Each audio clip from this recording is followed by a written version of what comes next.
Amém. Vamos orar. Pai, obrigado, Deus. Não temos como, Senhor Deus, realmente pedir, fazer, que Tu faças o Teu querer, Deus. E aí, Senhor Pai, fecharmos nossas Bíblias e tentarmos ser, Senhor Pai, dirigidos pelas nossas percepções, intuições e experiências, Senhor Pai, ó Deus, subjetivas, e não a objetividade da Tua Palavra, Deus. Nós queremos que a Tua Palavra, Senhor Pai, mostre para nós, Senhor Deus, contrariando cada uma dessas coisas que o homem natural recorre, mas, Senhor Pai, nos direcionando realmente para aquele lugar onde nós somos edificados e Tu és glorificado. Que a Tua Palavra cumpra então em nós, Senhor Pai, todo o Teu propósito nesta manhã, em nome de Jesus. Amém. Na semana passada, tanto de manhã quanto à noite, nós vimos o evangelho verdadeiro em detrimento do falso na vida de Naamã, e depois como o evangelho realmente chega a um homem e o transforma totalmente, toda a cosmovisão de um homem. Eu queria, já que eu acho que algumas coisas precisam ser fundamentadas melhor, para nós termos cada vez mais fazer aquilo que Pedro disse, fazer forte, certa a nossa eleição, no sentido de descobrir as marcas que Deus opera no coração daqueles que Ele escolheu. Eu queria olhar para outro chamado, só que num lugar totalmente diferente, não é? Nós estávamos no Velho Testamento, olhando para a vida de Naamã, e eu quero olhar aqui em Atos 9, de 1 a 11, depois eu vou ler de 17 a 19, que é o chamado do homem que teve a maior revelação da história e que certamente Deus mais usou na história da igreja, que é o apóstolo Paulo. E o livro de Atos, não é? Que é o evangelho bem inicialmente, né? O livro de Atos diz para nós assim: enquanto isso, Saulo ainda respirava ameaças de morte contra os discípulos do Senhor. Dirigindo-se ao sumo sacerdote, pediu-lhe cartas para as sinagogas de Damasco, de maneira que, caso encontrasse ali homens ou mulheres que pertencessem ao caminho, até aqui os cristãos eram chamados simplesmente dos seguidores do caminho, ainda não eram chamados de cristãos. Ali homens ou mulheres que pertencessem ao caminho, pudesse levá-los presos para Jerusalém. Em sua viagem, quando se aproximava de Damasco, de repente brilhou ao seu redor uma luz vinda do céu. Ele caiu por terra e ouviu uma voz que lhe dizia: Saulo, Saulo, por que você me persegue? Saulo perguntou: quem és tu, Senhor? Ele respondeu: eu sou Jesus, a quem você persegue. Levante-se, entre na cidade, alguém lhe dirá o que você deve fazer. Os homens que viajavam com Saulo pararam emudecidos. Eles ouviam a voz, mas não viam nada, não viam ninguém. Saulo levantou-se do chão e, abrindo os olhos, não conseguia ver nada. E eles o levaram pela mão até Damasco. Por 3 dias ele esteve cego, não comeu nem bebeu. Em Damasco havia um discípulo chamado Ananias. O Senhor o chamou numa visão: Ananias. Eis-me aqui, Senhor, respondeu ele. O Senhor lhe disse: vá à casa de Judas, na rua chamada direita, e pergunte por um homem de Tarso chamado Saulo. Ele está orando. Aí a gente pula para o 17 até o 19 e lê assim: então Ananias foi, entrou na casa, impôs as mãos sobre Saulo e disse: irmão Saulo, o Senhor Jesus, que lhe apareceu no caminho de onde você vinha, enviou-me para que você volte a ver e seja cheio do Espírito Santo. Imediatamente, algo como escamas caiu dos olhos de Saulo e ele passou a ver novamente. Levantando-se, foi batizado. E depois de comer, recuperou as forças. E Saulo passou vários dias com os discípulos em Damasco. Então a gente olhou para o Velho Testamento, agora a gente está olhando para o Novo Testamento, o livro de Atos, que claro é o cristianismo original e autêntico. E ao chegarmos a essa passagem, nos deparamos talvez com a história de conversão mais famosa de toda a história da igreja. Nenhuma conversão é mais famosa do que a conversão de Saulo, que mais tarde é conhecido como Paulo. Ele é um fariseu, e a conversão dele ao cristianismo, depois de tanto ódio e perseguição, não só é a mais famosa, a mais impactante, e é óbvio, a que mais mudou o mundo, não é? Ninguém foi mais usado por Deus para mudar o mundo do que o apóstolo Paulo. Então eu devo dizer que durante esse sermão eu vou oscilar entre chamar ele de Saulo e de Paulo, porque ele é chamado de Saulo no texto, mas nós pensamos mais nele como Paulo hoje do que como Saulo, não é? Então a conversão imediatamente faz as pessoas se sentirem nervosas, não é? A regeneração e a palavra, o conceito dos nossos dias sobre conversão, sobre regeneração, é muito superficial, o que gera uma quantidade enorme, é óbvio, de cristãos nominais e de pessoas superficiais que não podem realmente ver os marcos da conversão ou da regeneração em sua própria vida e na vida de outros. E nós vimos como o Evangelho age poderosamente e como ele é totalmente contraintuitivo na vida de Naamã, por exemplo. Outras pessoas no meio evangélico têm uma dificuldade enorme em pregar e chamar os outros a Cristo, porque acham que isso hoje em dia é algo estreito, porque ficam constrangidos e porque acham, começaram a acreditar no Evangelho sem Cristo, sem cruz, sem ira, sem expiação, sem propiciação. Eu lembro que um dia, há tempos atrás, um pastor, que é até um primo meu, ele me chamou para participar de uma grande mobilização pelo social, mas ele teve cuidado de dizer para mim assim: mas nós vamos fazer todo esse evento, mas sem proselitismo. Essa é a cara de um evangelho social, sem proselitismo. Não vamos pregar o evangelho, nós vamos só distribuir coisas que nós achamos que as pessoas precisam. Elas não precisam do evangelho, não é urgente, elas precisam de coisas, e nós vamos fazer isso, mas sem proselitismo. Não queremos converter ninguém, não queremos que ninguém seja convertido. Achamos que elas precisam de tudo, mas não tanto do evangelho. Esse é um evangelho muito característico dos nossos dias. Outros já acham que ficam constrangidos, porque as pessoas têm suas crenças, e como é que eu vou dizer para elas que elas estão crendo em coisas que não são verdade, e eu devo deixar ela viver a vida dela e eu a minha? Imagine se os apóstolos, os discípulos acreditassem nisso, não é? Em Jerusalém, certamente em Jerusalém, ninguém estava querendo ouvir a respeito de alguém que tinha sido executado em Jerusalém, que as pessoas odiavam, não é? E também é verdade que faz as pessoas dentro da igreja se sentirem desconfortáveis, você fala muito a respeito disso, porque todo mundo quer que cada uma das experiências superficiais seja conversão verdadeira. As pessoas realmente querem que alguém, na hora da morte, ouça eu falar algo e pisque o olho e eu interprete, porque eu quero que aquele piscada de olho foi um sim, e é tudo que aquela pessoa precisa para sair da morte para a vida, aqueles momentos finais. E outros vão dizer: eu preciso ter essas marcas, eu já vou à igreja, eu faço mais ou menos o que todo mundo faz, vivo uma vida assim. A resposta da Bíblia é sim.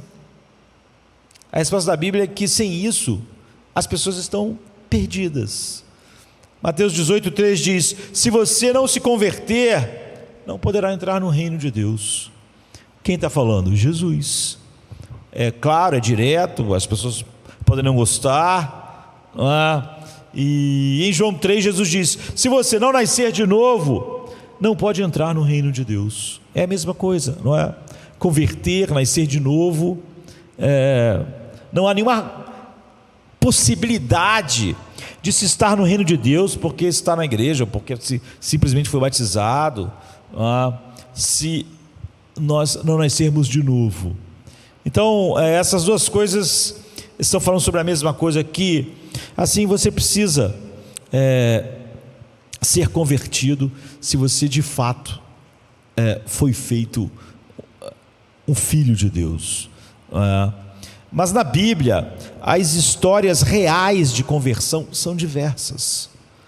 Certamente a de Paulo, você vê, não se parece com a de Naamã, em vários aspectos. Algumas conversões são dramáticas, outras são silenciosas, algumas são súbitas, não é? De repente, outras ocorrem com um espaço de tempo, no qual aquela pessoa não sabe exatamente precisar quando tudo aconteceu, mas tudo se fez novo. Portanto, há um grande perigo em nós considerar qualquer conversão, em nós considerarmos qualquer conversão como um padrão para acontecer na vida de todas as pessoas, da nossa vida e na vida de outros. Em vez de pensar, então, em conversão em termos de padrões, etapas ou experiências, é melhor você pensar em termos de elementos. Ou seja, o chamado eficaz de Naamã deve ter os mesmos elementos que o chamado eficaz de Paulo, apesar da experiência, os padrões e etapas serem diferentes.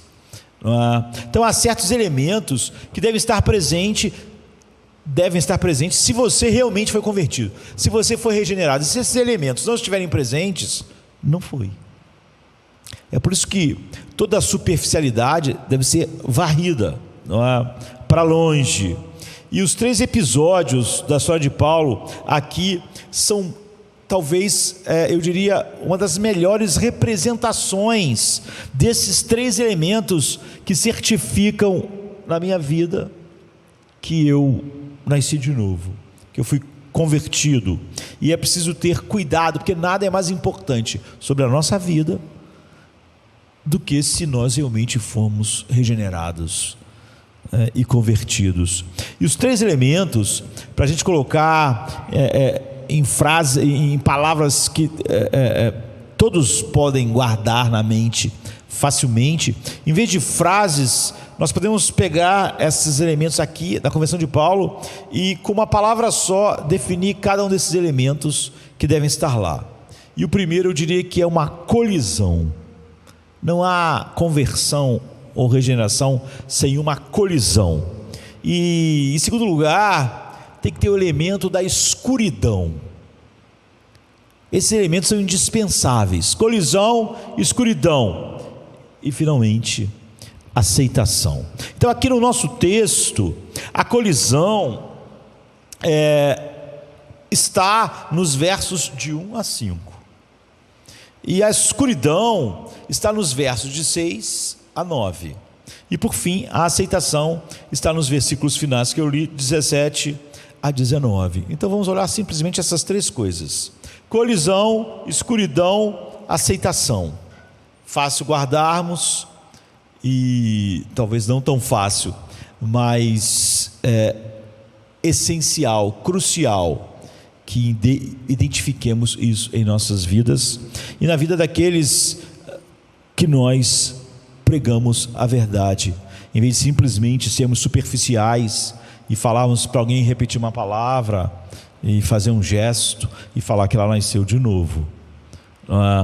Então, no caminho para Damasco, a primeira então é a colisão. Saulo é literalmente derrubado ao chão. Agora, pelo quê? Por quê? O que o derrubou? Foi a luz? Foi a voz? A verdadeira razão pela qual ele é derrubado foi que ele estava colidindo com a verdade. Por isso, colisão. Ele estava tendo uma colisão frontal com um Deus que ele não criou. Esse é o primeiro elemento, sem o qual não há regeneração. Ele estava colidindo com um Deus que existe por si mesmo, um Deus que não tem nada a ver com o que eu acho a respeito dele, não tem nada a ver com os acontecimentos da minha vida, não tem nada a ver com o acontecimento dos meus parentes, com as pessoas que eu mais amo, não tem nada a ver com nada e com ninguém, não é? É uma colisão com Deus que existe por si mesmo. E Saulo, é óbvio, tinha construído um Deus na sua mente, não é? Ele tinha o Deus que ele queria. Ele tinha o Deus de Saulo, assim, o Deus que se encaixava nele. Então, eu já disse 1000 vezes que você, infelizmente, ouve de cristãos falarem sobre, quando você está falando sobre alguma doutrina, que nada mais é do que a revelação da mente de Deus, pessoas no meio da igreja falarem: olha, eu não posso conceber um Deus que faça isso, faça aquilo outro, ou eu acreditava dessa forma. Por que você não acredita mais dessa forma? Porque aconteceu isso com meu filho, então agora eu mudei o que eu acreditava. Ou seja, o que ele acredita sobre Deus não está baseado em algo real, depende do que vai acontecer. E, enfim, a ideia dele pode ir mudando durante o tempo, do que ele acha ser Deus. E Paulo não tinha um Deus que realmente estava lá, fora dele, não é? E as pessoas, grande parte das pessoas, mesmo na igreja, assim, um Deus que pode derrubá-la por ser real, não é? Um Deus que jamais vai derrubá-la, porque o Deus que está na mente dela, que ela criou, é óbvio, não vai derrubar ela, não é? Um Deus que sempre concorda com você, evidencia, é óbvio, que a escuridão do coração está ao máximo, porque você fez do seu ego aquilo que mais manifesta a sua queda, fez do seu ego Deus, e nada pode ser mais diabólico do que fazer do nosso próprio ego o nosso Deus, não é? Então o versículo 5 diz: quem és tu, Senhor? Eis a questão, está vendo? Ele não tem mais nenhuma ideia de quem é Deus. Ou Deus diz quem ele é. Ele tinha muitas ideias a respeito de Deus, ele podia falar sobre elas, explicar, ele era mestre nisso. Mas agora ele teve uma colisão frontal com um Deus verdadeiro, um Deus que não tem nada a ver com os pensamentos dele, com o que ele sente, com o que ele acha, com o que ele pensa, com o que a cultura pensa. Um Deus real. E essa é a questão: quem és tu? Saulo pensava até aquele dia e até aquele momento que ele sabia quem era Deus.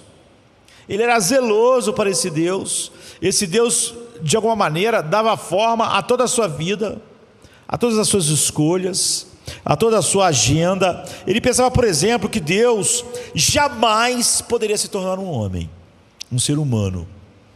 Ele não podia conceber, era totalmente absurdo para Paulo que Deus se tornasse um homem. Está vendo? Exatamente igual cristãos fazem com doutrinas. Eu não posso conceber, Paulo diria, não posso conceber, não posso crer num Deus eterno, infinito, que se torne um homem. Não pode, não, é impossível. A minha mente não concebe esse Deus. Eu posso conceber outro Deus. Um Deus que se torne um homem, eu não posso conceber. Mas ele tinha uma ideia de Deus, mas era uma ideia de Deus que nunca poderia se tornar um ser humano. Ele pensava que Deus nunca abandonaria o templo e os sacrifícios. Por isso que quando ele viu Estevão pregando, ficou tão furioso. Ele diria, como muitos cristãos: não posso conceber um Deus que abandone o templo, não posso conceber um Deus que abandone a arca da aliança, que abandone os sacrifícios. Não posso. Portanto, porque Paulo pensava que sabia quem era Deus e como Deus necessariamente tinha que ser, como ele podia conceber, é por isso que ele acreditava que os cristãos estavam tão errados. E ele tinha tanta certeza no Deus que ele mesmo podia conceber, que ele estava disposto a ir a ultrapassar todos os limites por causa desse Deus que ele podia conceber. E podia então, como no primeiro Marte, ordenar a morte das pessoas, caçar as pessoas. E é por isso que ele perseguia. Então você vê que havia zelo. Quando ele fala sobre seus patriotas que tinham um zelo sem entendimento, ele fala que ele também foi assim.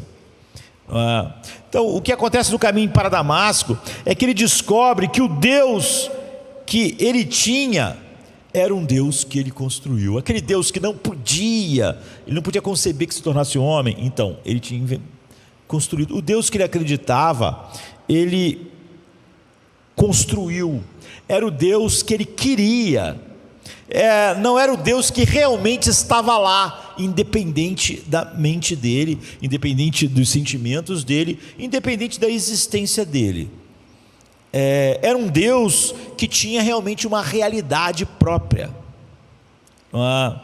E para entender isso, nós precisamos lembrar que, para nós, a maioria das pessoas nos nossos dias, digamos no Rio de Janeiro, provavelmente, muito provavelmente, vai construir um Deus totalmente diferente de como Saulo construiu Deus. Não vamos geralmente construir hoje um Deus severo dos fariseus. Vamos fazer diferente. A pessoa média no Rio de Janeiro, no Ocidente, se eu perguntasse: você acredita em Deus? Ela diria: eu acredito. Bem, eu acho que pode haver e há um Deus. E se há um Deus, a pessoa vai dizer: ele é um Deus de amor. Ele é um Deus que aceita todo mundo. Ele é um Deus que ele não pode ser soberano. Não concebo um Deus soberano. Não concebo que todos os homens merecem a sua ira e que ele pode escolher quem ele quiser porque ninguém merece nada. Não concebo esse Deus. Concebo um Deus de amor que aceita tudo e todos. Então, por mais diferente que esse Deus concebido na igreja e fora dela seja diferente do Deus que Paulo concebeu, a verdade é que ambos, tanto o Deus do fariseu Saulo, quanto das pessoas que dizem: Deus é amor, Ele ama todas as pessoas e abraça a todos, igualmente é uma construção do coração do homem. É uma obra das mãos do homem. Ou seja, é um Deus que você criou. Qual é o problema com isso? É tudo, não é? É um problema enorme, dentro e fora da igreja. Um Deus que você fez é basicamente uma projeção de você mesmo, uma projeção da sua mente, uma projeção dos seus sentimentos. Tu pegou a sua mente, seus pensamentos, sua suposta sabedoria, seus sentimentos, aumentou eles e diz que isso é Deus. Ou seja, o seu Deus é uma projeção de você mesmo. É um Deus, portanto, que você fez, que você criou. Esse Deus não pode te ajudar. Esse Deus não pode te elevar. Eu entendo completamente, porque muitos cristãos hoje dizem que não podem ter nenhuma alegria, nenhuma paz, eles só têm problemas que vão ser explicados pelo humanismo secular, porque o Deus que você inventa não pode te levantar. Se você está no buraco, está no buraco. Ora, Ele não pode fazer de você mais do que você é, não é?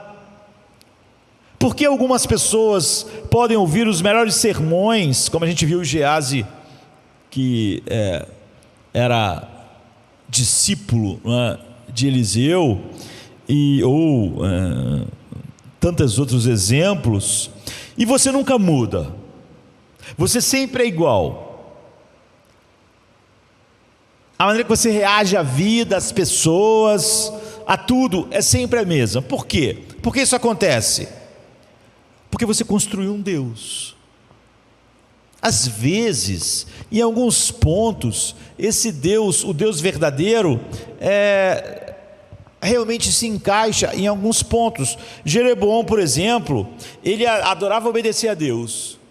Ele, em determinado momento, diz assim, o rei, de Israel, disse: eu vou mostrar o meu zelo por Deus. Mas porque o chamado dele naquele momento era matar os profetas de Baal. Então ele mostrou o seu zelo por Deus. Assim que obedecer a Deus fosse completamente contrário do que ele queria fazer, Jeroboão não obedeceu a Deus. Sabe quando você obedece a Deus numa área da vida, mas nessa área aqui não? Então, Jeroboão, você fez um Deus, e ele diz: Deus verá o meu zelo. Então tem pessoas que são assim, enquanto a doutrina não tocou naquilo que ele pensava ser os problemas da alma, na psicologia dele, então ele aceita. Se tocar nisso, ele não aceita o que a Bíblia diz. Ou por outro lado, ele aceita Deus, mas se Deus tocar no bolso dele, aí ele não aceita o que Deus diz.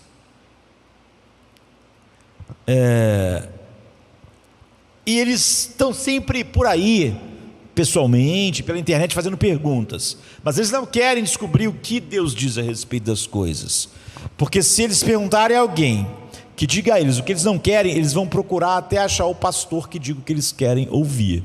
Paulo chama isso de pessoas que têm coceira no ouvido e que procuram homens que cocem seus ouvidos, pregando de acordo com suas paixões.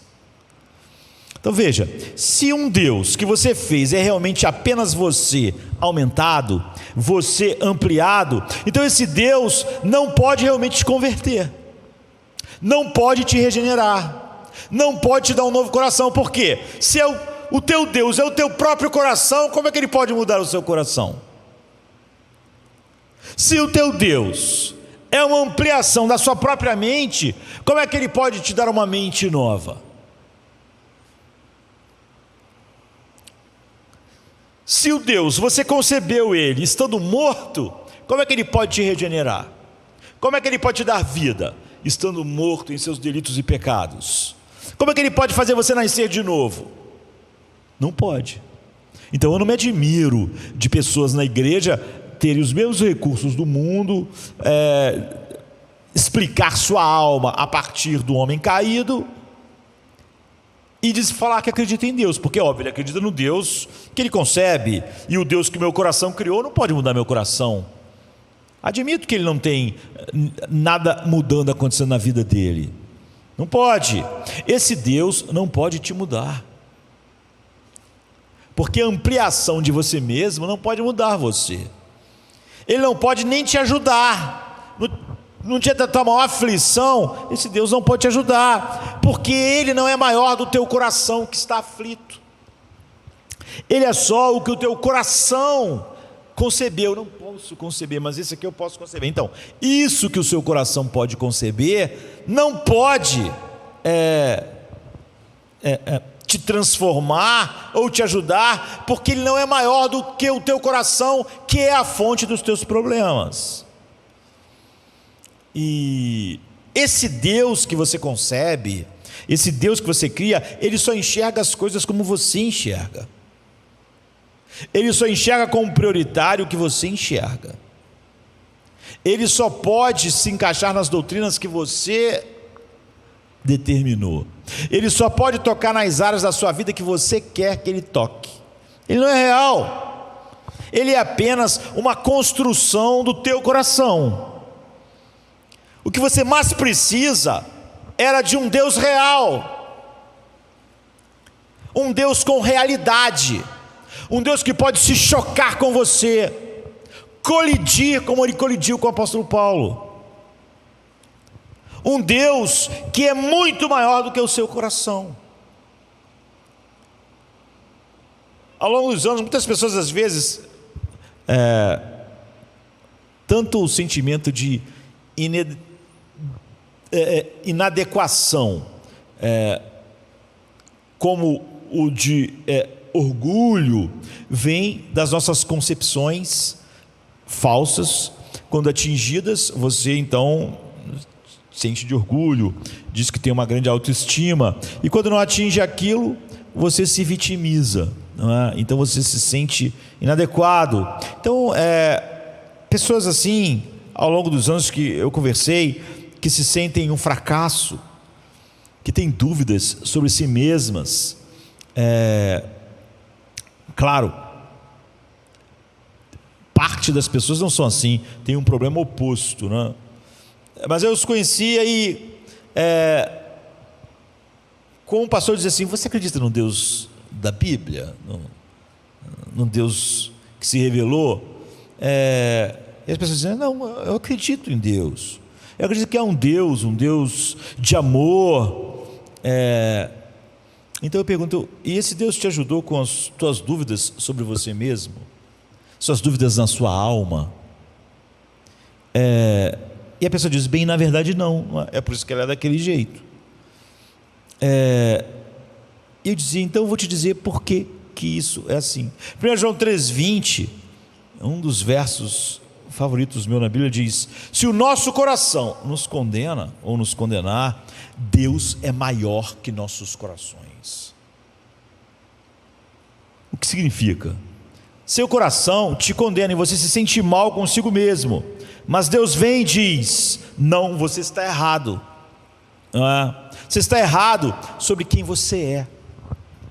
Você está errado sobre o que você achou que te daria uma identidade. Você está errado sobre o que você achou que te daria uma autoestima elevada. E Deus pode dizer à pessoa: eu te amo. Só Deus pode dizer isso, né? Eu não saí pelo mundo dizendo que Deus ama o mundo. Eu prego o Evangelho às pessoas. E pregar o Evangelho é pregar o Evangelho, chamar o homem ao arrependimento, não é? Mas nunca os apóstolos pregam assim: Deus te ama, Deus te ama, Deus te ama, Deus ama todo mundo, então vem. Não, eles pregam o Evangelho. Se as pessoas realmente forem transformadas pelo Evangelho, certamente o amor invencível de Deus foi colocado sobre aquela pessoa. Deus diz: eu te salvei porque eu te amei. Não havia nenhuma razão em você. Eu amei, diz para Israel. Vocês eram os menores, vocês eram sem importância no mundo, mas eu os amei. Você veio por nenhuma razão. Então, isso é impossível para Deus fazer, a menos que Ele seja maior que meu coração. Ele diz: se o teu coração diz isso, diz aquilo, maior é Deus, maior que o seu coração. Mas é impossível Deus ser maior que o meu coração, se foi o meu coração que concebeu Deus para mim. Então Deus é exatamente do tamanho do meu coração, e não maior. Para que Deus seja maior que o meu coração, precisa haver um Deus real, um Deus que está lá, que não tem nada a ver comigo, com a minha história, com meus pais, nem com meus filhos, nem com o que aconteceu no passado, nem com o que vai acontecer no futuro, com as pessoas que eu amo. Ele está lá,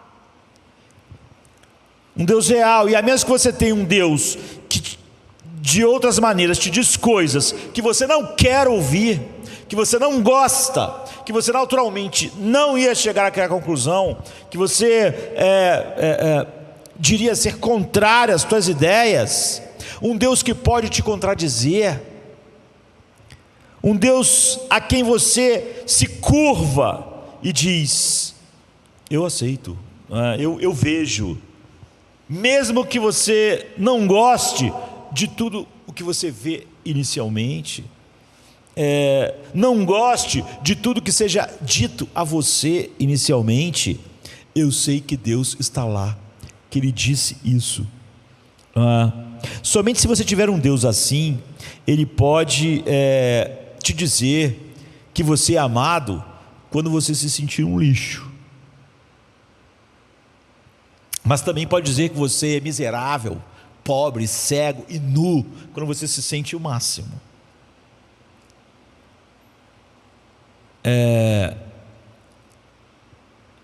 As pessoas que têm um Deus do tamanho do seu coração, elas dizem: eu sinto que Deus está dizendo isso, eu sinto que Deus quer isso para mim. Você vê, isso é ridículo. Ninguém diz assim: eu sinto que Zemar está me dizendo isso. Eu estou dizendo ou não estou dizendo. Se você está sentindo ou não, totalmente irrelevante. Eu não sinto que Zemar dissesse isso. Como assim? Como o seu sentimento interfere no que eu digo e o que eu não digo? Eu digo o que eu digo. Se você sentir, não sentir, se você for surdo, se você não puder ouvir, não importa. Eu disse algo. Teu sentimento não tem nada a ver com isso. Você pode não gostar do que eu disse, ou você pode gostar, mas sentir que eu disse, eu estava lá em casa ontem e eu senti na hora assim que Zemar estava dizendo isso para mim. Maluco, não estava dizendo nada para você. Você não pode sentir o que Deus diz. Ele diz ou não diz. Ele disse ou não disse. Essa é uma grande declaração de que o Deus que você ouve é o seu coração. Deus não é maior que o seu coração. Um Deus não pode ser maior que o seu coração se for um Deus que é apenas a construção do teu coração. O Deus de Paulo, que ele creu até aquele dia, não podia ser um Deus maior do que o coração de Paulo, do que as preferências de Paulo, do que as opiniões de Paulo. Você precisa, mais do que qualquer outra coisa, de um Deus que não seja um produto das suas necessidades. Eu quero ser amado, então Deus é amor, Ele me ama. Eu quero que eu tenha isso, então Deus é assim.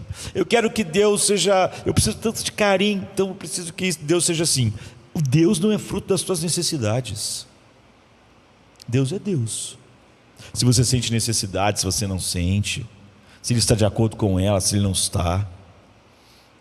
E um dos sinais da verdadeira conversão e da verdadeira regeneração, do nascer de novo, é a sensação de que você começou a lidar com um Deus que realmente está lá.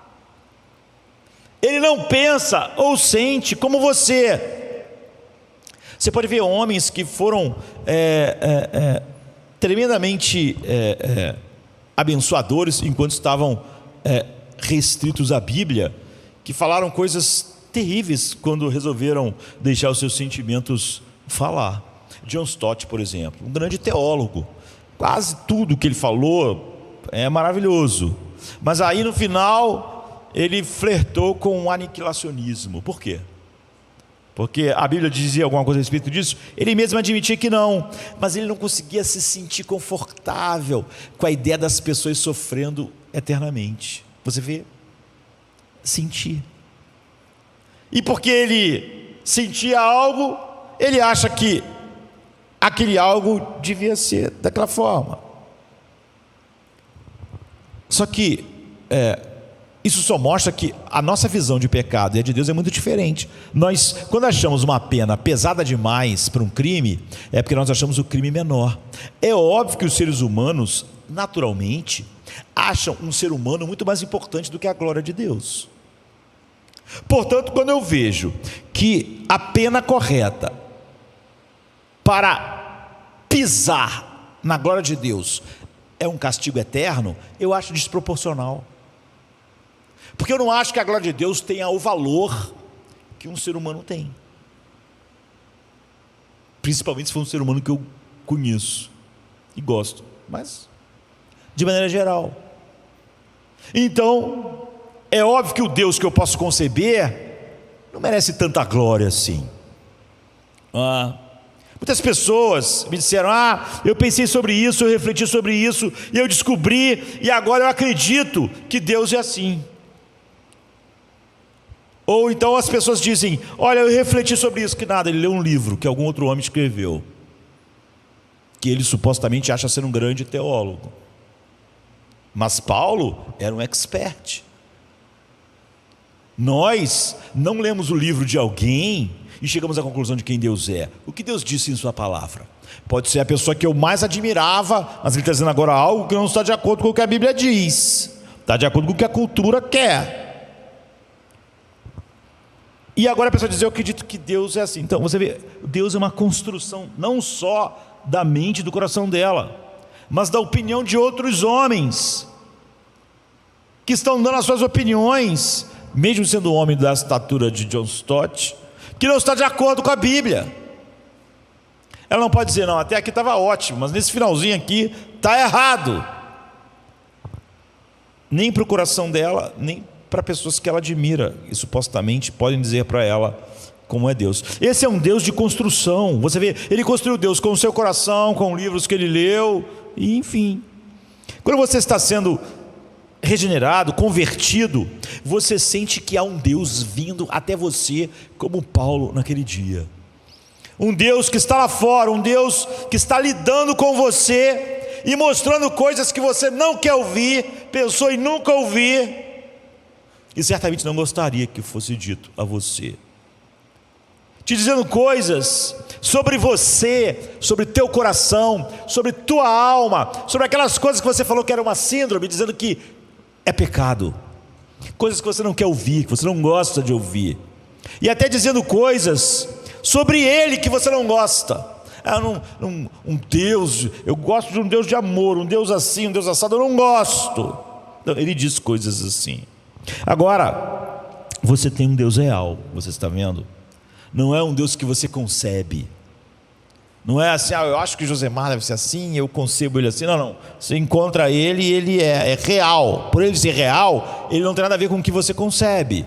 E agora, finalmente, você descobriu que não só pessoas como o Josemar é uma pessoa real que você não concebe, que Deus é verdadeiro, que é real. Você não concebe ele.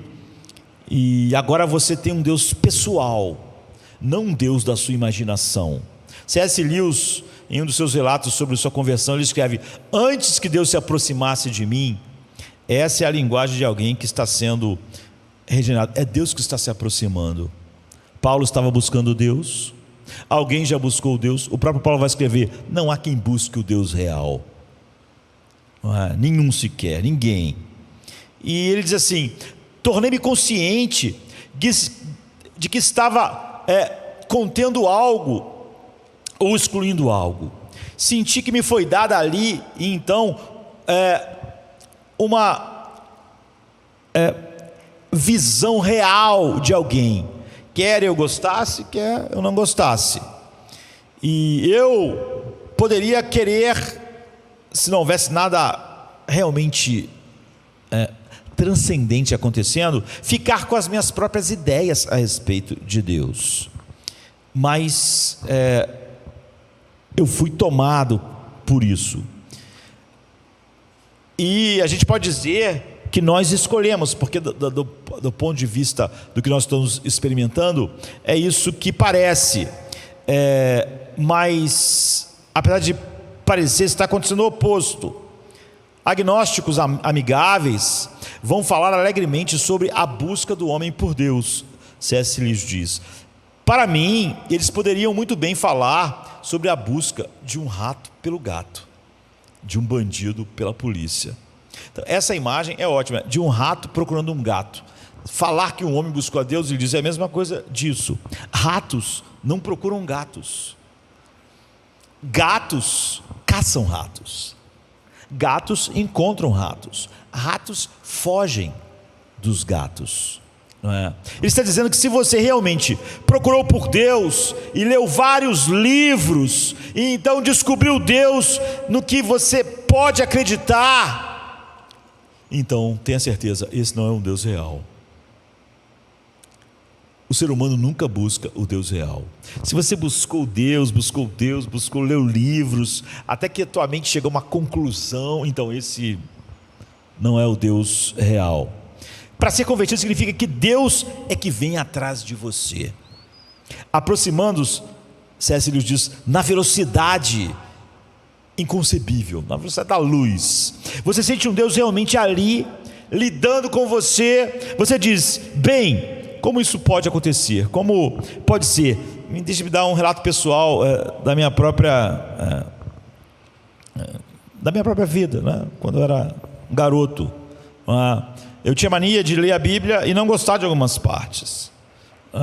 Não gosto daquela parte, mas por argumentação, chegou um tempo em que eu disse, vamos tratar, falando comigo mesmo toda a Bíblia como verdadeira.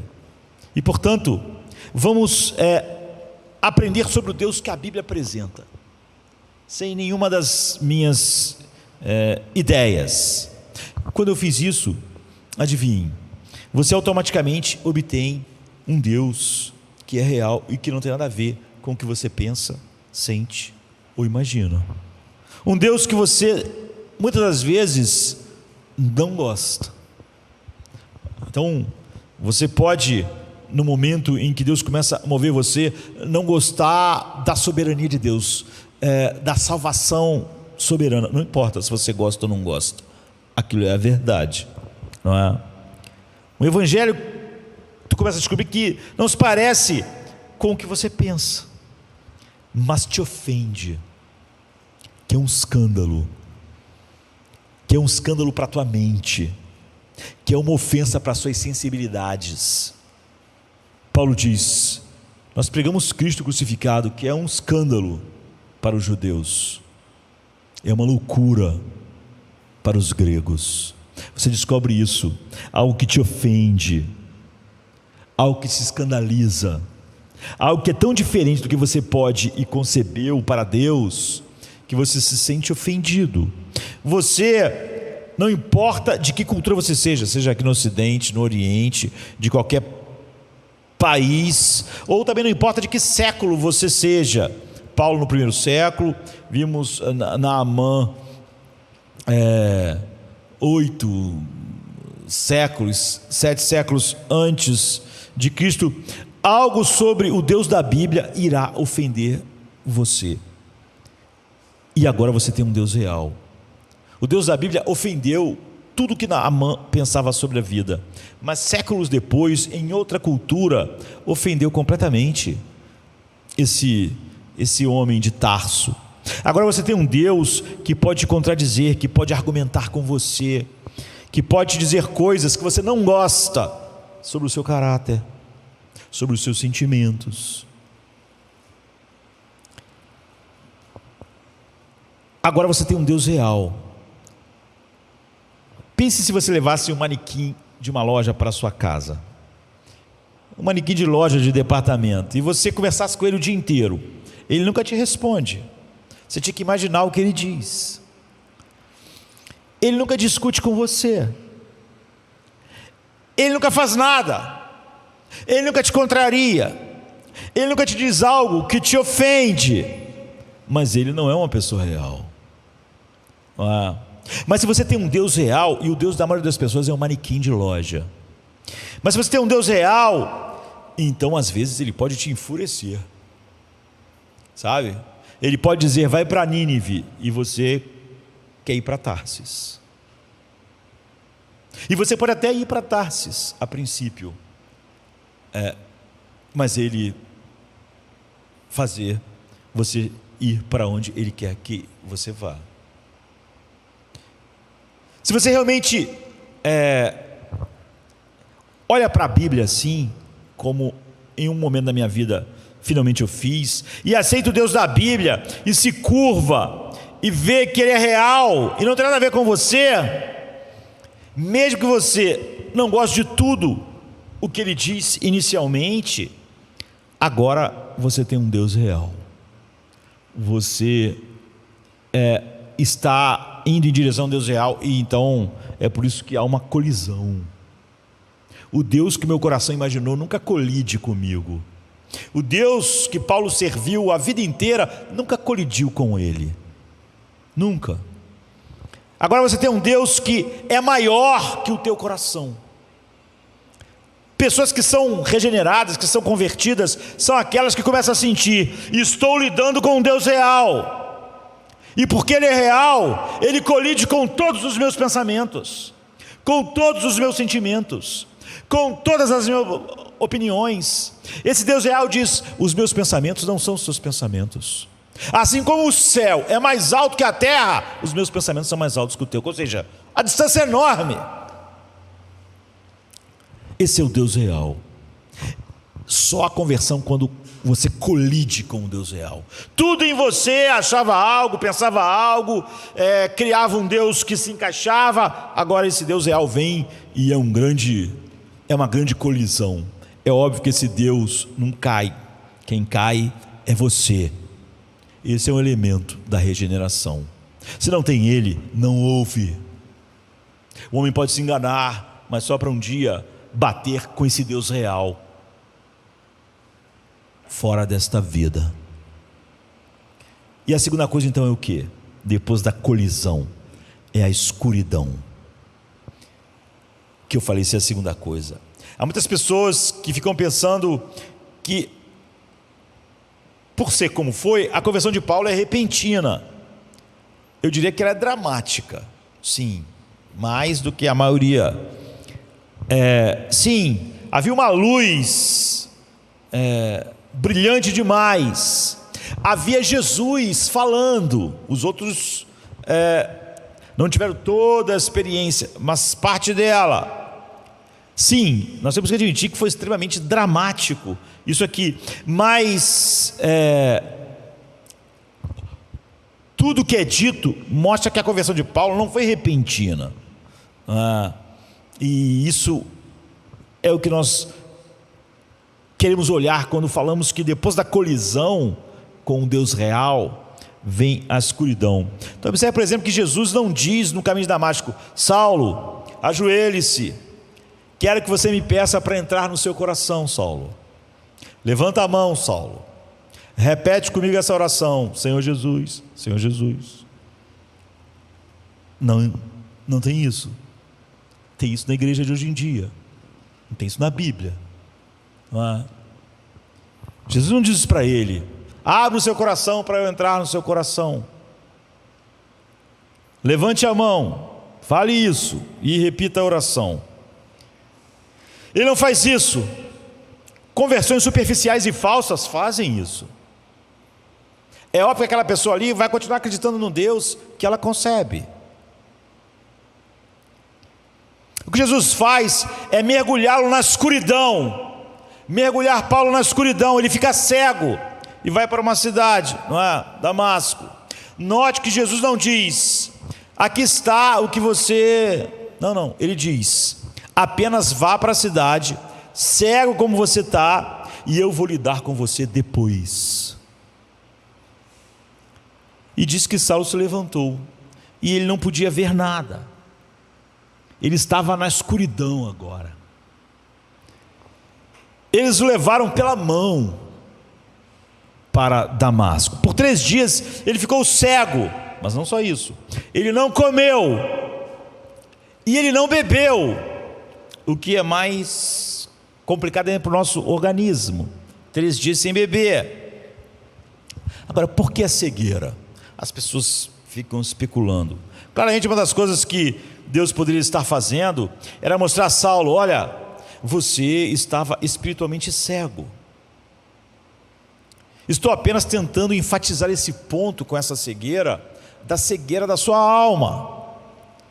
Agora você está fisicamente cego por um tempo, para que você veja essa evidência. Mas não é só isso que aconteceu. Você não pode pegar ela isolada aqui. O fato é que ele não podia ver, mas também ele não estava comendo, como se estivesse jejuando. Isso significa, ele não estava bebendo. Isso significa que ele teve que pensar. Ele não estava fazendo nada a não ser pensar. Ele não estava vendo, ele não estava comendo, ele não estava bebendo, ou seja, não havia nenhuma distração. Ele nem podia ler, ele não podia realmente conversar com as pessoas. Ele ficou na escuridão, em silêncio, cego, sem comer, sem beber. Ele estava na escuridão para pensar. O que estava acontecendo nesse tempo escuro, na verdade, a Bíblia nos dá muitas direções para enxergarmos. Não é difícil reconstruir. Pois Paulo, em seus escritos, especialmente em Filipenses 3 e Romanos 7, nos diz que o que ele pensava em sua mente quando ele estava sendo convertido. Portanto, muito disso, se não a totalidade, se não tudo, aconteceu nesses 3 dias. Eu acho que há mais coisas, mas vamos ficar aqui. Então, muito disso aconteceu naqueles 3 dias. O que estava acontecendo? 2 coisas. Eu separei em 3, colisão, escuridão, aceitação. Cada uma dessas, é óbvio, dava um sermão. Aqui nessa parte, quando a gente divide em 2 coisas, cada uma delas dava outros sermões. Primeiro, ele estava repensando toda a sua compreensão de Deus. Não há uma conversão sobre isso, porque nós temos uma concepção de Deus, e é por isso que anos depois as pessoas ainda estão tendo concepções de Deus, sentindo o que Deus diz, o que Ele não diz, achando que Deus não é assim, que Deus não pode ser assim e que Deus não pode ser de outra forma. Primeiro, então, ele estava repensando toda a sua compreensão de Deus ao voltar para a Bíblia, já que ele era profundamente conhecedor, não precisava, para saber tudo que estava no Velho Testamento, ler, não é? Ele era um especialista. Ele estava voltando para a Bíblia para ver coisas que ele nunca tinha visto antes, apesar dele ser um especialista na Bíblia. Como isso funciona? Eu vou te dizer como funciona. Você sabe o que aconteceu no caminho para Damasco. Saulo, como fariseu, ele teria rejeitado a ideia de Jesus como Messias. Ele rejeitou completamente. Ele rejeitou de tal forma que ele caçou as pessoas que acreditavam nisso. Agora, por quê? Porque o Messias, que ele conhecia como especialista, era abençoado por Deus, era bendito por Deus. Mas Jesus morreu no madeiro. Ele não podia conceber um Messias que morria no madeiro. Ele não podia conceber um Messias que morresse dizendo: Deus meu, por que me abandonaste? Por que me desamparaste? Porque Deus jamais abençoaria o seu Messias, o seu ungido. Claramente, Jesus foi amaldiçoado por Deus. O Messias seria abençoado, bendito, honrado e amado por Deus, mas Jesus na cruz foi claramente amaldiçoado e abandonado por Deus. Então, Paulo, conhecendo, olhando para a Bíblia, ele pensava: como ele poderia ser o Messias? É tolice imaginar que Deus amaldiçoaria e abandonaria o Messias, como ele mesmo declarou. Além de ele estar evidentemente na posição de amaldiçoado, ele declarou que foi abandonado. Mas então Saulo encontra Jesus ressuscitado dos mortos, que foi o que ele encontrou. Aqui está o que Saulo teve que pensar. Espere um minuto. Jesus ressuscitou dos mortos. Eu vi. Paulo é o último apóstolo, porque ele é a última testemunha ocular da ressurreição de Cristo. Paulo não teve uma visão espiritual de Cristo. Ele viu Cristo com os olhos físicos ressuscitado, como Pedro tinha visto, como os outros tinham visto, porque ele era um apóstolo. Isso significa que Jesus foi vindicado por Deus, porque como ele está ressuscitado em glória, significa que ele foi abençoado por Deus, exaltado por Deus. Isso deve significar que na cruz ele não podia estar sendo amaldiçoado por causa dele mesmo, por causa do seu próprio pecado, ou ele nunca teria ressuscitado dos mortos e encontrado comigo no caminho de Damasco, vivo e cheio de glória. Se ele é o Messias e ele foi vindicado por Deus e amado, então na cruz ele não deve ter sido amaldiçoado e abandonado por causa dele, mas sim por causa de outras pessoas. pelos nossos pecados. De repente, Paulo volta para a Bíblia com essa ideia, e tudo parece novo. Toda a Bíblia ainda é a mesma, mas quando ele encaixou Jesus lá, como o Messias ressuscitado, tudo ficou diferente. Tudo fazia sentido. Todas as coisas que ele não tinha visto começaram a fazer sentido. Todos os tipos de conexões que ele nunca tinha feito começaram a se encaixar. Todos os tipos de enigmas que ele não conseguia entender, sobre os quais ele viveu a vida no escuro, e ele percebia que estava no escuro sobre alguns enigmas lá, de repente não eram mais enigmas para ele. A gente podia falar sobre vários e vários, mas pense em alguns. 4. Ele teria voltado e dito: espera um minuto, Isaías. Na primeira parte de Isaías, o Messias é forte. Mas na última parte de Isaías, é tudo sobre um servo sofredor, que morre pela transgressão do povo. Essa era uma parte obscura. Eu consegui entender o Messias forte, mas como esse mesmo Messias forte, todo poderoso, podia ser um homem de dores. Isso era um enigma. Mas Jesus, quando eu botei Jesus, não é mais um enigma. Eu posso tanto entender o Messias forte como um homem de dores. Como esses dois antes eram um enigma, poderiam ser o mesmo. Era um enigma até eu colocar Jesus lá. Em segundo lugar, e quanto a todos os sacrifícios de animais, durante séculos,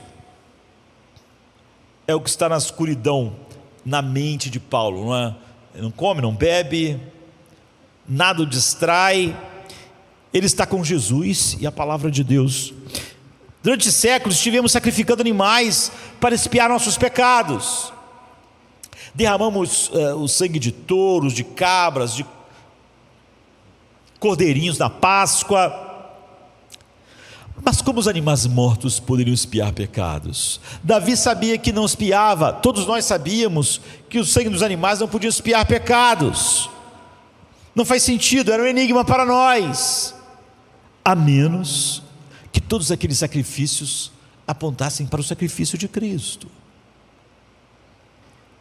Enquanto a Jeremias e Ezequiel que falam sobre uma nova aliança, Deus diz através de Jeremias e Ezequiel: um dia eu vou colocar meu espírito diretamente em meu povo, e eles me conhecerão face a face, como Moisés. Como isso poderia ser? Nem Moisés pôde ver finalmente a glória de Deus. Como o ser humano pecador poderia receber o Espírito Santo e ver Deus face a face? Era um enigma. Como isso poderia ser sem o tabernáculo, sem o templo, sem o sacrifício, sem os sacerdotes? Jesus explicava tudo. Todos os enigmas eram desfeitos.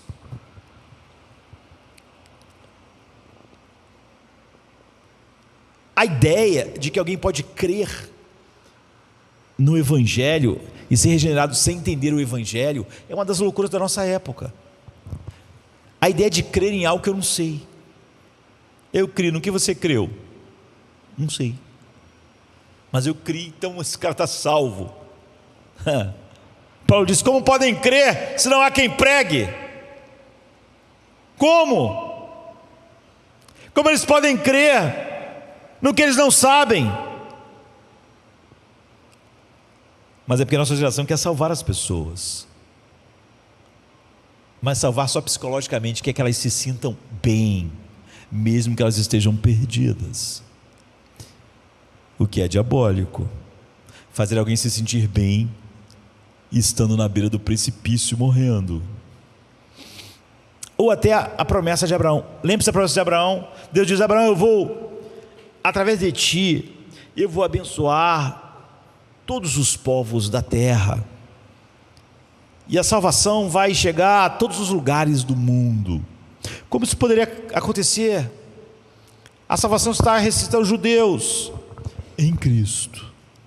Não há judeu nem grego, Em outras palavras, Saulo tinha uma compreensão de Deus e salvação que tornava a Bíblia cheia de mistérios para ele, opaca, ele não podia ver todas as coisas. Basicamente ele acreditava que havia um Deus forte, que enviaria o Messias forte, e que esse Messias forte salvaria qualquer um que seguisse o Messias forte. Não tem escândalo nisso, não tem nenhuma loucura. A mente humana é totalmente capaz de entender o Messias forte e poderoso. Eu mesmo decido seguir ele, e então a vitória dele, eu vou lutar com ele, vou participar dela e vou vencer. E isso não escandaliza nem um fariseu, nem um publicano. Nós somos capazes, ele é forte, vamos segui-lo.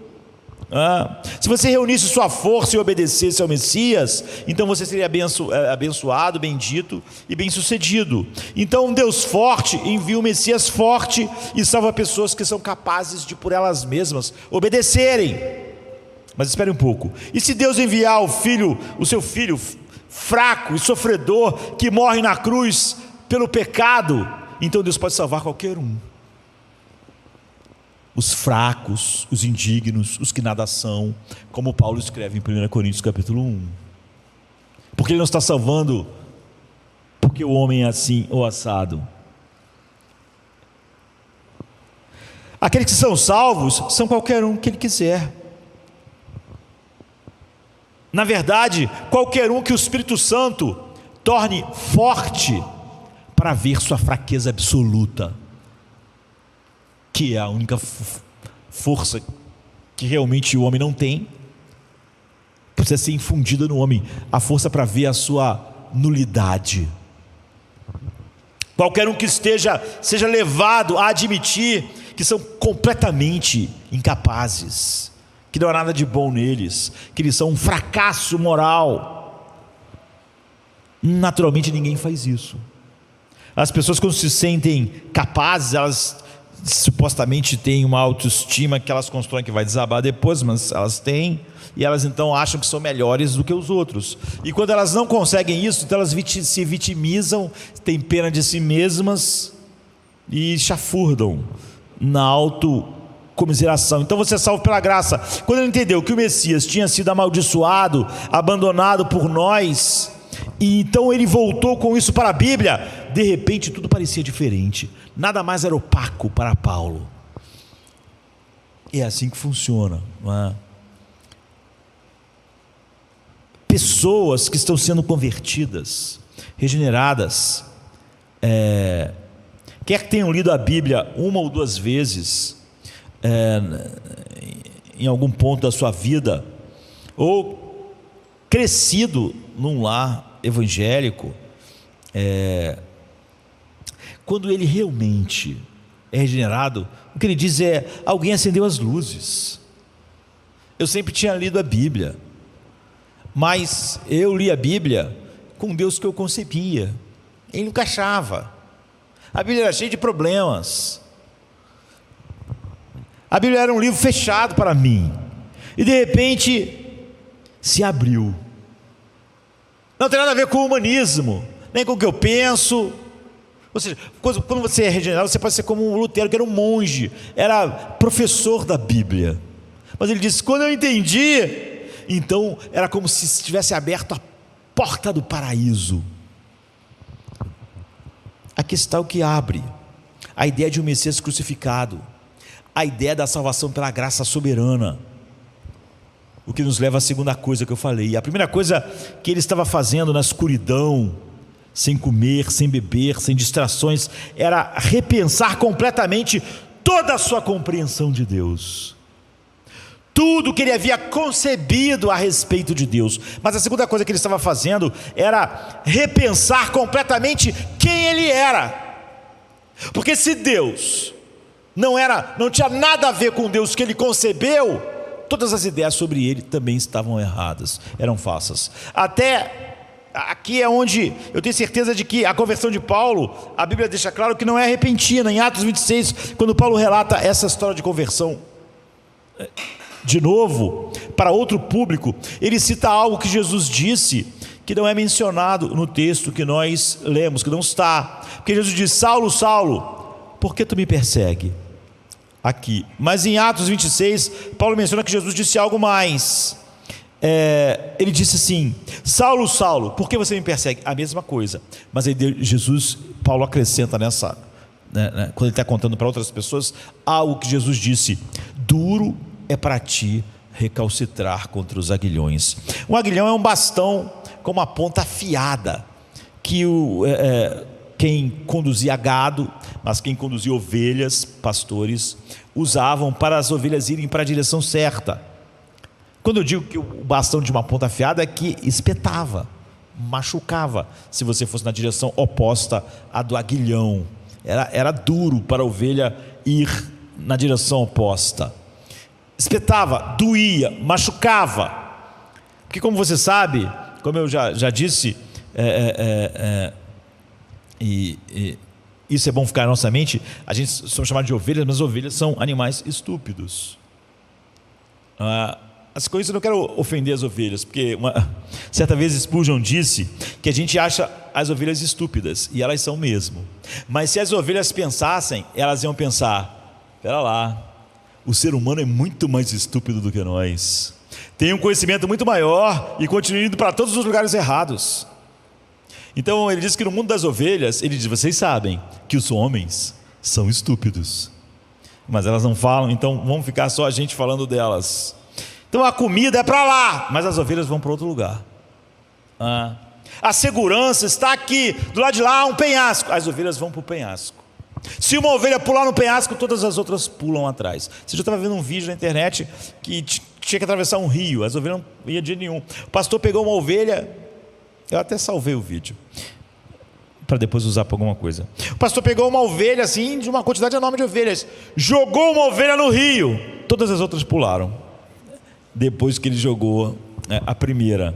Então o que você vai fazer? Como você vai levar as ovelhas para a comida? Como você vai deixar elas em segurança sem elas irem para o abismo? Como você vai fazer o que é melhor para elas? Você cutuca elas com um aguilhão. Caso contrário, elas não vão simplesmente ouvir você. Então elas não estão abertas à razão nesse sentido, percebe? Não é incrível que Jesus tenha dito a Paulo, já no caminho de Damasco: eu tenho te infligido dor, eu tenho colocado aguilhões, está sendo duro para você, está te machucando ir contra esses aguilhões. Eu tenho colocado meus aguilhões sobre você, e é difícil, não é, Paulo? Ir contra ele. O que tem acontecido com Saulo? Tenho certeza que o que quer que tenha acontecido agora, aconteceu seriamente, mais profundamente, naqueles 3 dias. O que aconteceu lá? Aqui está o que o próprio Paulo começa a contar sobre ele e como ele enxergou essas realidades. Em Romanos 7, Paulo realmente abre o recesso mais profundo do seu coração e ele diz, ouça atenção, porque ele usa uma linguagem metafórica. Ele diz: eu estava vivo sem a lei, mas então o mandamento, não cobiçarás, chegou até mim e eu morri. À primeira vista, isso é um pouco confuso, porque, em primeiro lugar, quando foi que Paulo esteve sem lei? Paulo era um fariseu, ele só pensava na lei o tempo todo. Ele teria sido criado com a lei mosaica em seu coração, conhecendo todo o Pentateuco de cor. Como fariseu, não havia um período em que ele estivesse literalmente sem a lei. Aqui está o que ele está dizendo: eu estava vivo sem a lei, é o que ele diz. Significa, eu gostava de mim, eu tinha uma autoimagem decente, eu tinha uma grande autoestima, porque eu tinha um currículo, eu me sentia bem comigo mesmo, meu coração se sentia bem. Eu pensava: eu sou um bom homem e outras pessoas não são. Segundo a lei, eu sou fariseu.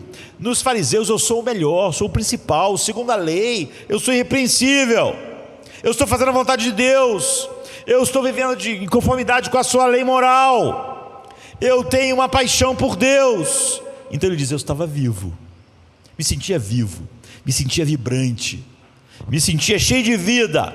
Ele tinha uma autoimagem ótima, ele tinha uma autoestima ótima. Ele gostava dele mesmo, ele gostava do que via no espelho, né? Mas ele estava, na verdade, mantendo a lei à distância.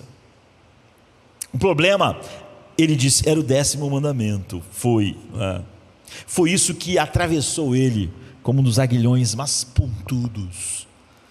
Qual é o 10º mandamento? Não cobiçarás. Veja, é possível ler os primeiros 9 mandamentos estritamente em termos comportamentais. Não terás outros deuses diante de mim. Bem, eu não me inclino diante de um ídolo. Você pode ter ídolos que você cria, mas você finge que eles não existem. E você não se dobra diante de um ídolo físico. Honra o teu pai e tua mãe. Eu sou um bom filho. Eu cuido do papai e da mamãe agora que eles estão velhos. Não matarás. Nunca matei ninguém. Não adulterarás. Eu fui fiel ao meu cônjuge, eu sou. Veja, é possível fazer isso, mesmo que Jesus, no Sermão da Montanha, diga que você não deveria fazer isso. Normalmente é o que é feito, porque você não enxerga, Jesus diz, a abrangência da lei. Mas é muito possível ler os primeiros 9 mandamentos, porque você não vê a espiritualidade da lei, que penetra o coração. E você pode então ler os 9 só como termos comportamentais e se sentir bem consigo mesmo. Você não pode fazer isso com o 10º, porque o 10º mandamento não é um comportamento, é um desejo, é um desejo que domina você, é um anseio. Não cobiçarás. Não cobiçarás a esposa do teu próximo. Não cobice a mulher do teu próximo. Não cobice a casa do teu próximo. Não cobice a roupa do seu próximo. Não cobice o salário do seu próximo. Não cobice o ministério do seu próximo. Não cobice nada de ninguém. Agora, o que é cobiça? Nós podíamos estender, e na verdade eu estou fazendo uma série de vídeos sobre cobiça, não é? Porque é um assunto enorme. Não significa apenas desejar algo, não significa apenas que você olha para alguém e diz, caramba, adoraria ter, puxa, essa casa é linda, uma casa dessa é ótima. Não. Cobiçar significa querer algo tão intensamente que você fica descontente por não ter. Você fica infeliz. Não importa você desejar qualquer coisa que é pecado, faz parte da cobiça, e é uma das tentações que o homem caído tem, que é óbvio Jesus nunca teve, por não ser um homem caído. Ele nunca foi tentado pela sua concupiscência, porque ele não tinha. Concupiscência é o que? É um grande desejo, é a cobiça, habitante em nós. Então cobiça significa querer algo tão intensamente que você fica descontente. Sempre que você está descontente, você está, é óbvio, cobiçando. E você vê, isso extrapola. Sempre que eu desejo algo, não importa o desejo de algo, que o cumprimento daquilo não pode ser para a glória de Deus, seja pecado, o desejo já é pecado. Mas o desejo de coisas lícitas também é pecado. Se eu desejo casar, de tal maneira que se eu não casar eu sou infeliz, então isso é cobiça. Se eu desejo um emprego, de tal maneira que se eu não consigo um emprego eu não sou feliz, então isso é cobiça. Se eu desejo filhos e eu não tenho filhos e eu sou miserável, então isso é cobiça. Estou cobiçando filhos. Se eu desejo uma amizade ou amizades e eu não tenho amizades e por isso eu sou infeliz, então isso é cobiça. Se eu desejo como a igreja devia ser e ela não é o que eu sei e eu sou infeliz, porque a igreja aqui ou a igreja no mundo não é o que eu devia ser, então isso é simplesmente cobiça. Saulo, que estava tentando muito construir uma autoimagem com a ideia de que eu sou fiel a Deus, eu sou fiel à lei, ele disse, espera um minuto, o que significa é que eu deveria amar a Deus o suficiente para ser feliz, tendo ou não qualquer coisa. Porque quando eu não sou feliz, porque Deus não é suficiente, então o que eu desejo que me fez infeliz é cobiça.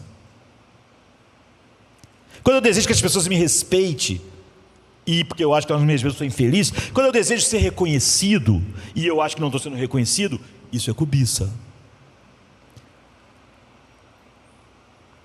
Então, eu devia amar a Deus o suficiente para Ele ser a minha felicidade, porque eu amo sobre todas as coisas, porque Ele é infinitamente mais importante do que tudo.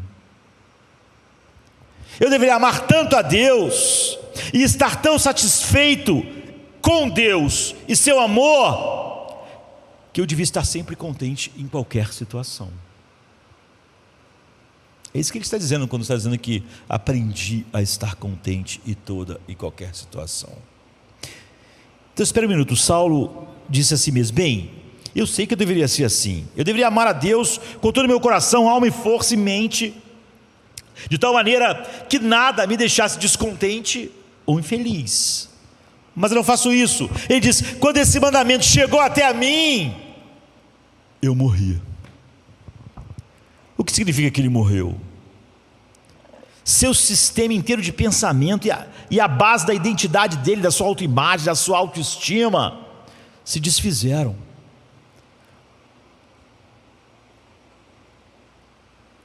Isso foi acontecendo aqui agudamente, quando ele viu Estevão pregando.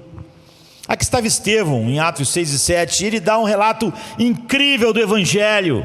E enquanto eles matavam ele, ele orava: Senhor, perdoa-os, não impute a eles esse pecado. Paulo, olhando para Estevão assim, sabia: ninguém morre assim, ninguém perdoa quem está assassinando. Mas à medida que ele via isso, que ia de encontro às coisas que ele construiu na sua ideia de Deus, ele ficava mais furioso contra aquilo. Ou seja, ele batia mais contra o aguilhão. É por isso que ele foi respirando cada vez mais ódio. Tem gente que é assim, não é assim? É muito fácil acontecer isso. Quando uma pessoa começa a entender uma doutrina, em vez de ela finalmente dizer: isso é o que Deus diz, ela, porque entendeu e é contrária às suas concepções de Deus, ela fica furiosa contra essa doutrina. Ela está recalcitrando contra os aguilhões. Não quer dizer que Deus finalmente a mudará. Mas você vê, a pessoa começa a odiar, começa a ir mais de encontro àquilo, a não ser que Deus faça algo realmente diferente. Então, no Rio de Janeiro é improvável que você construa a sua identidade para se sentir vivo na lei de Deus. Na nossa cultura, provavelmente você constrói a sua identidade na realização, na sua carreira profissional, no reconhecimento como relevante pela cultura, num padrão de beleza. Você constrói isso em outros lugares, que não é onde Paulo constrói. E se você não tiver isso, você é infeliz, porque tudo isso é cobiça. Não é? Você provavelmente está dizendo: eu estou vivo, se você sentir que em uma dessas coisas, diferente de Paulo, a tua autoimagem pode ser construída e a tua autoestima. Eu tenho orgulho de mim mesmo, eu estou vivo, sei quem eu sou. Por que eu sei quem eu sou? Porque eu consegui isso, porque através do meu esforço eu estudei ali, eu entrei naquele lugar, eu edifiquei o meu corpo assim, eu posso comprar isso, eu posso comprar aquilo. As pessoas me admiram, acham que eu sou um sucesso. A melhor coisa que Deus poderia fazer seria deixar tudo isso se desfazer na sua vida, porque em algum momento isso vai se desfazer. Mas se Deus não fizer agora, quando essas coisas se forem, essas coisas nas quais você constrói a sua autoimagem, sua carreira, seu dinheiro, sua família, sua beleza, então elas estão morrendo. Você vai morrer junto. Você não vai conseguir manter nenhuma dessas coisas na qual você identifica a sua identidade e na qual você então se sente vivo. Tudo isso é só cobiça. Alguma crise, de alguma forma, vai fazer todas essas coisas te decepcionarem. E Deus queira, eu oro para que sejam os aguilhões de Deus. em vez de simplesmente o seu juízo. E porque o que trouxe Paulo para a presença de Deus foi ele ver que ele precisava de um Salvador. Porque ele viu um Deus real, porque ele teve aquela colisão com Deus real, ele chegou à conclusão agora, na escuridão: eu não sou melhor que a prostituta, não há diferença.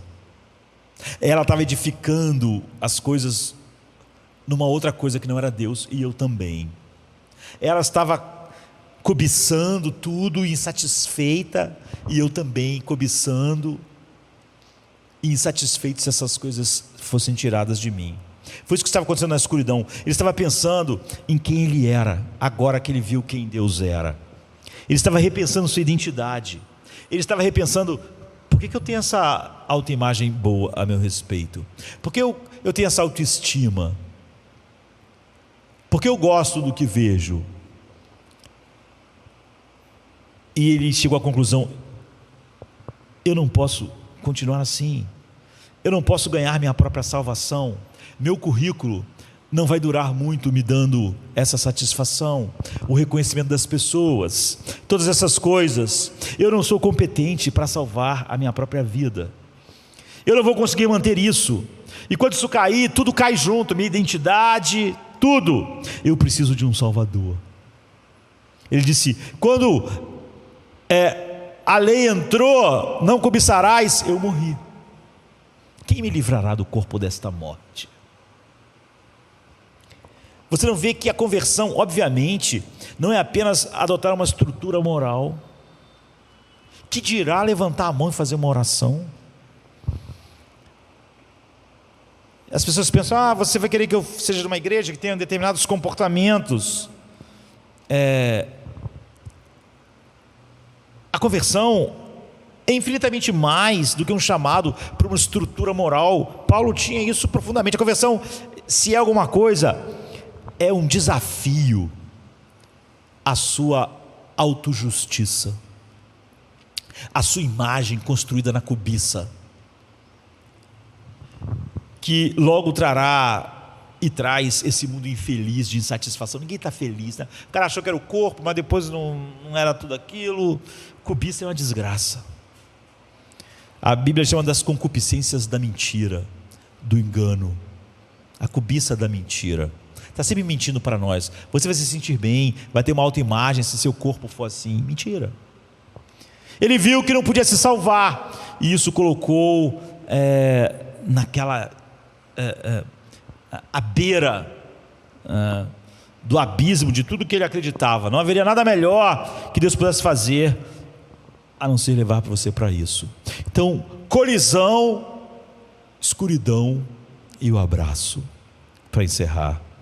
Versículo 7: então Ananias foi à casa e entrou, colocando as mãos sobre Saulo, ele disse: irmão Saulo. Então, nós deixamos algumas partes de fora. Saulo está na escuridão, ele vai para Damasco. Deus vai a Ananias e diz: Ananias.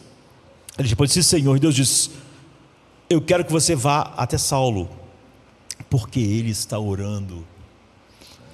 Ananias, é claro, fica muito preocupado, porque ele sabia quem era Saulo e o que Saulo estava fazendo. No entanto, ele vai, entra, coloca as mãos sobre Saulo e diz: irmão Saulo, nós podemos dizer que agora Saulo vai descansar nos braços de Deus. Ele está dizendo: não importa o que você fez, eu, Ananias, sou muito diferente de você, mas nós agora somos um, não é? Ele já chega chamando Saulo de irmão, porque Deus disse: você é meu. Veja, quando as pessoas perguntam o que significa se converter, você colide com um Deus real, que é totalmente diferente de tudo que você pensa, imagina ou sente. Isso você vê que Deus realmente existe na realidade, que ele não é real em alguma parte da sua vida que você quer que seja e na outra não. Esse é o Deus que e você é condenado então por tudo que você é, pelas coisas ruins que você faz e pelas coisas boas, pela sua senso de justiça e etc. E a sua necessidade de um Salvador é tão grande que até o que é melhor em você é totalmente corrupção. Muitas pessoas se preocupam com isso, pensando: isso significa que eu tenho que me livrar de todas as minhas dúvidas? Não, inicialmente. Basicamente, no final, ter fé é descansar nos braços de Deus e deixar o fardo de ser o seu próprio mestre, de ser seu próprio guia, de ser o seu próprio pastor, de ser o seu próprio salvador. Pensar que é competente o suficiente para conduzir sua vida, para explicar os dramas da sua alma. Existem muitos lugares que falam sobre conversão em termos de se livrar de um fardo, não é? O fardo se vai. Que fardo é? Não é simplesmente os pecados. John Bunyan disse no Peregrino: o meu fardo caiu em um instante, o fardo se vai. Não é que você vai ver que o cristão, depois que o fardo cai, ainda vai ter toda uma peregrinação. Ele é o peregrino, e ele vai ter muitas coisas que ele vai aprender que ele não sabe ainda, mas ele deixou o seu mortífero fazer para trás, o fardo de ser o seu salvador, de construir sua autoimagem, sua autoestima, seu senso de valor, esse peso que esmaga todo mundo no fim. Ser seu salvador, não é? Ter uma vida boa o suficiente, e aos pés de Jesus ele fica lá, sem nada. Paulo agora está cego, sem comer, sem beber, e ele então aprendeu lá que ele deve descansar totalmente no que Jesus fez sozinho. É por isso que ele diz: tendo por perda todas as coisas, por amor a Cristo, não querendo a justiça que vem da lei, do meu fazer, mas apenas aquela que vem pela fé em Cristo. É assim que acontece a conversão: colisão, escuridão, abraço. Sem isso, um homem está perdido. Levantar a mão, repetir uma oração, não salva ninguém. Se eu não nascer de novo, eu não sou no reino de Deus. Agora, deixa eu me dizer, como eu sei que fui convertido, para a gente acabar. O problema é que, como todas as experiências de conversão são diferentes, se você não pode olhar para a experiência em si, não é? E dizer: tenho certeza que eu fui convertido. Você tem que olhar para os resultados. No final, o resultado é a prova. Quando ele diz frutos dignos de arrependimento, você vê, não é fruto digno de receber o perdão, mas é que o verdadeiro arrependimento produz determinados frutos que dizem que aquele arrependimento foi verdadeiro.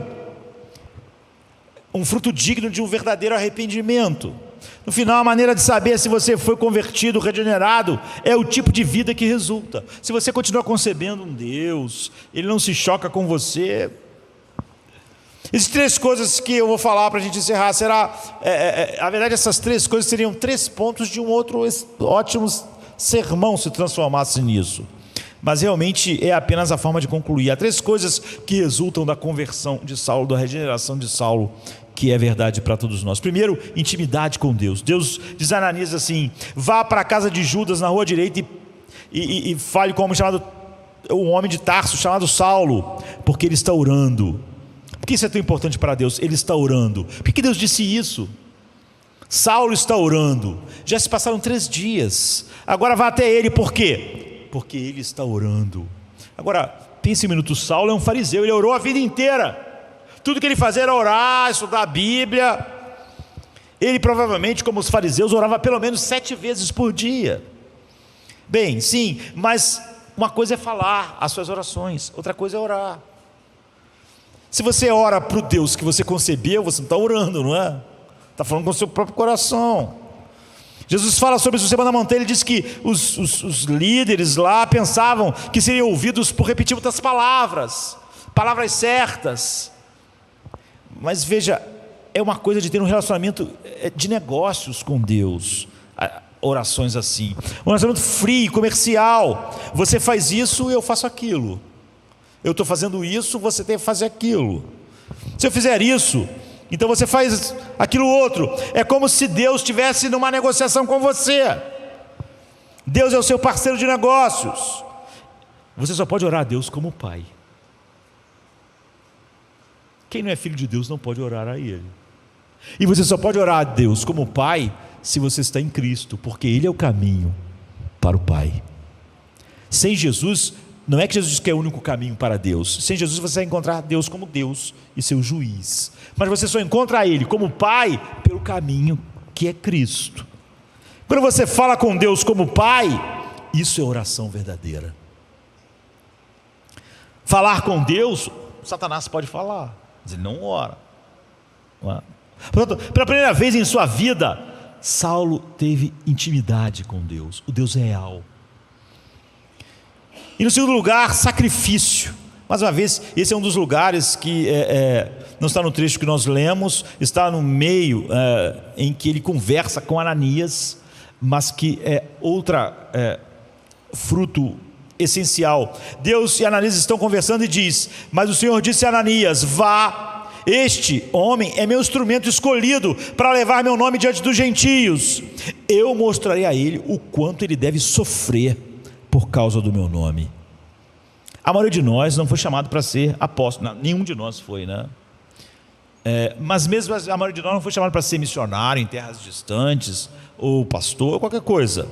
Paulo, claro, sofreu pelo seu chamado apostólico, mas aqui está o ponto: quando você se torna um cristão, você está disposto a se sacrificar, e se não estiver, você não foi regenerado. Por quê? Se Deus tivesse enviado um Messias forte, e você fosse salvo Deus convocando sua força, então é claro, você olharia em volta e sentiria: ei, sou melhor do que outras pessoas. Mas Deus lhe enviou um Messias que se sacrificou, porque ele se sacrificou e me colocou naquele instante da cruz em primeiro lugar, em vez de colocar ele mesmo. Essa agora tem que ser o princípio. Na semana passada eu falei sobre isso, operacional, o sistema operacional em mim. O sistema operacional do diabo é: tua vida pela minha. Você vai me ajudar? Agora o sistema operacional da vida dos filhos de Deus é o oposto, não é? Se você diz que foi convertido e não está, se torna cada vez mais uma pessoa altruísta e menos centrada em você mesmo, e menos buscando ainda aquelas coisas, construir a sua vida através de coisas que você quer e que outras pessoas estão ocupando o lugar, estão atrapalhando a sua felicidade, então não há evidências. C.S. Lewis coloca-se perfeitamente, ele diz: na entrega, em algum lugar, tocamos um ritmo, não só de toda a criação, mas de todo o ser, pois o Verbo eterno, Jesus, também se dá em sacrifício. Então ouça as palavras dele aqui: do mais alto ao mais baixo, o ego existe agora para ser abdicado, e por essa abdicação torna-se mais verdadeiramente ego. Eu consigo enxergar mais o ego à medida que eu abdico dele. Ele se torna mais verdadeiramente ego para ser então mais abdicado, e assim para sempre, cada vez menos. Esta não é uma lei da qual podemos escapar. O que está fora do sistema de entrega é simplesmente e somente o inferno. Esse feroz aprisionamento no ego é o inferno final. Então você ouviu isso? Se você continua centrado em você mesmo, então o ego, em vez de estar sendo abdicado para você ver mais do ego e para abdicar mais do ego, então você é o oposto disso, que é o egoísmo. Se você não está, é o homo incurvatus in si, que é o pecado, como Lutero coloca. Se você não está colocando outras pessoas e Deus em primeiro lugar, então você ainda está aprisionado por você mesmo. Quando Paulo está falando, considere os outros mais importantes que você, ele não está usando palavras sem importância de autoajuda. Ele está falando sobre o que é a operação da nova vida. Significa que você está a caminho de ser um membro miserável da comunidade do inferno, porque esse é o sistema operacional do inferno, que não é uma comunidade. No inferno, cada um vai experimentar o inferno solitariamente, não o céu. mas o inferno sim. Isso é o que ele está dizendo. Ele continua dizendo assim: o princípio corre por toda a vida, de cima para baixo. Desista de si mesmo e encontrará seu verdadeiro eu. Ou Jesus disse que quem procura se salvar vai se perder, quem procura vai, não é? Perca a sua vida e a salvará. Submeta-se à morte, morte das suas ambições e desejos favoritos todos os dias, e morte de todo o seu corpo no fim. Se você não desiste do seu corpo, morrer é uma miséria final, não é? Submeta-se com cada fibra do seu ser e você encontra vida eterna. Não segure nada de volta. Nada que você não tenha dado será realmente seu. Nada em você que não tenha morrido jamais será ressuscitado.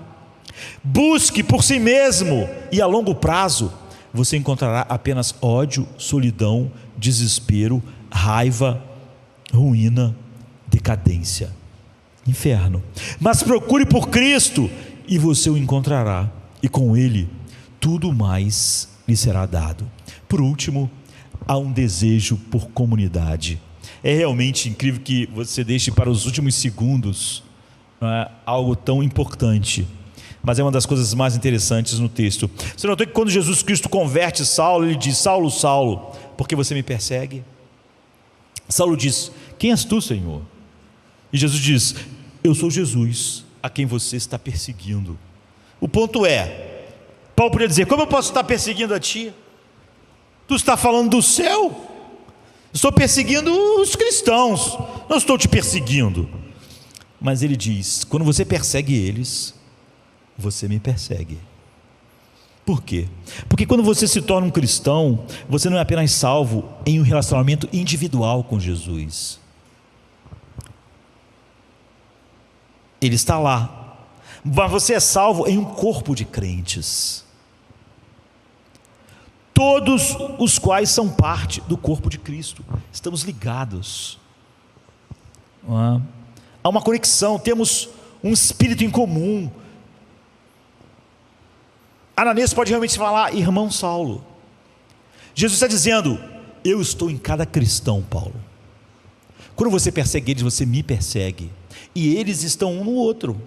Quando você persegue um cristão, você persegue todos. Quando você persegue a igreja, todos estão sendo perseguidos. Isso significa que se você quiser conhecer Jesus, não pode simplesmente conhecê-lo através da oração individual e da vida individual. Paulo não podia ficar num quarto lá orando e conhecendo Jesus. Precisava de Ananias. Você sente o mesmo que Cristo agora. O que Cristo sente sobre a igreja, você sente.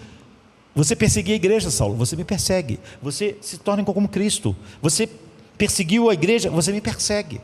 Você toca na igreja, você me toca. Você maltrata a igreja, você me maltrata.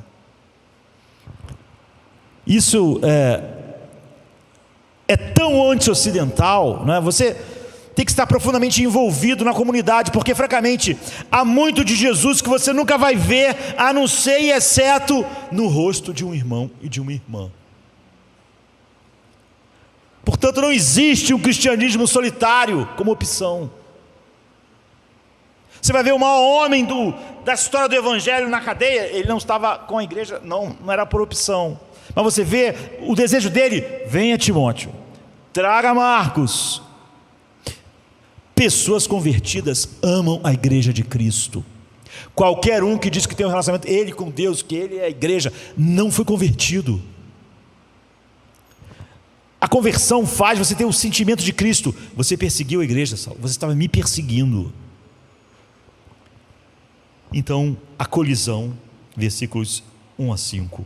A escuridão, versículos 6 a 9. A aceitação, versículos 17 ao 19. São os elementos da verdadeira conversão, da regeneração. As experiências vão ser diferentes, a de Naamã, a de Paulo, mas esses elementos são elementos que estão em todas elas e que dizem: você é uma nova criatura em Cristo. Pai, obrigado por esta manhã. Venha se cansado estás, e eu descanso. darei,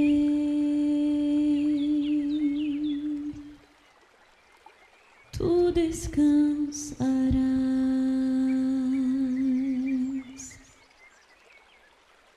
Vem a mim se não tens paz, e eu darei paz sem fim.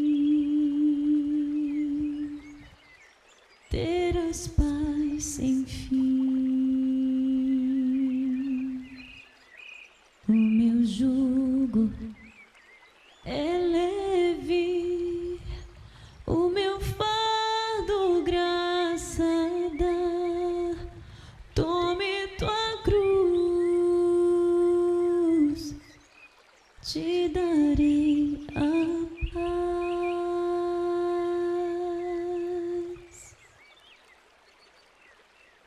Venha o aflito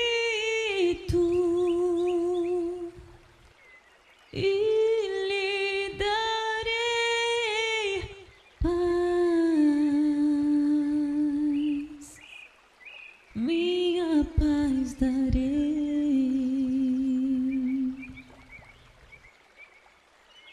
Venha a mim na dor sem fim, e eu darei paz, darei minha paz. Acalmar tuas águas e falar ao coração. Tome meu fardo, te darei a paz.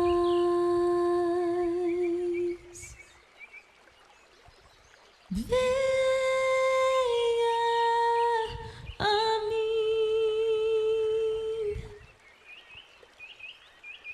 venha a mim,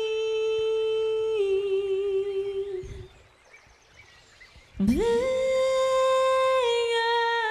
a mim.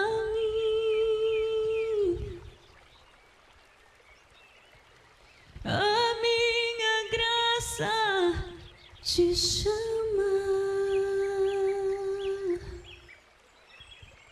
a minha graça te salva.